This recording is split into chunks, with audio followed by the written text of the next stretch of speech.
Ms. Eoff kind of touched on it too on where you're traveling. Because if you were to come Hamakua way, because you have about maybe 5 transfer stations from as soon as you get out of Hilo and all the way down up until Waimea, that's about maybe 5 transfer stations in between. So, like she said, would like Councilmember Eoff had asked, do they take all that into Hilo, put them into those trucks, then you take them over?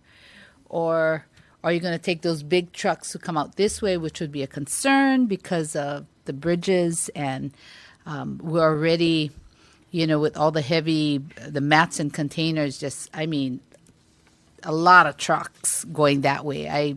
It's amazing. I don't know what's going on, but a lot of trucks are going that way. On top of it, we're going to have the forest industry now coming with their trucks up into Huhunua. So you're looking at a lot of traffic on those bridges that are in desperate need of repair, and then you add the tonnage of what you guys are looking at. So I'm hoping you guys stick to the plan of going up on Saddle, but I don't know how what are you guys going to do in between with all these transfer stations?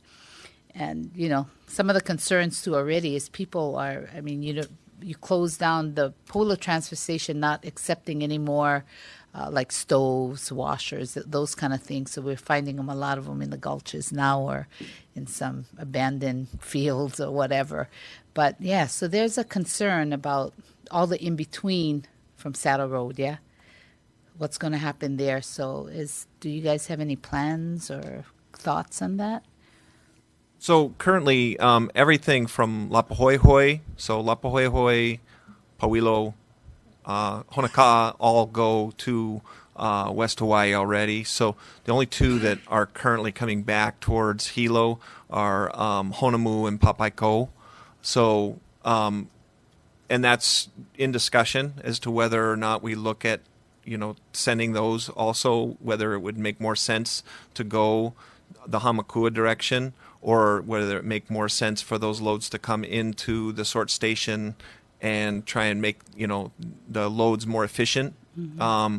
So we're still evaluating that. But as far as anything on the Hamakua, those are the only two stations, and they're both 3-day-a-week stations. So typically those stations would only see maybe one load per week coming in. I'm hoping you guys would open it like every day because we're seeing a lot more rubbish in the gulches, on vacant lands. I mean, people, it's gotten worse since we've closed transfer stations. It's a mess out there, even with the oil. Now, thank God, we have the oil thing going again. But you guys got to really think about that whole piece. Not just, I know we're talking about traffic and where we're traveling now too, but the overall what's happening with trash. I'm just getting real nervous that, it's a year, it's just a blink away and we're not even ready.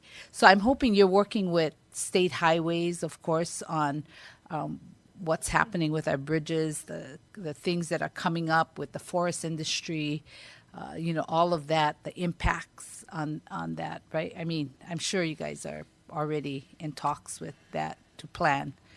Well, as I said, we're only really looking at maybe one load per week.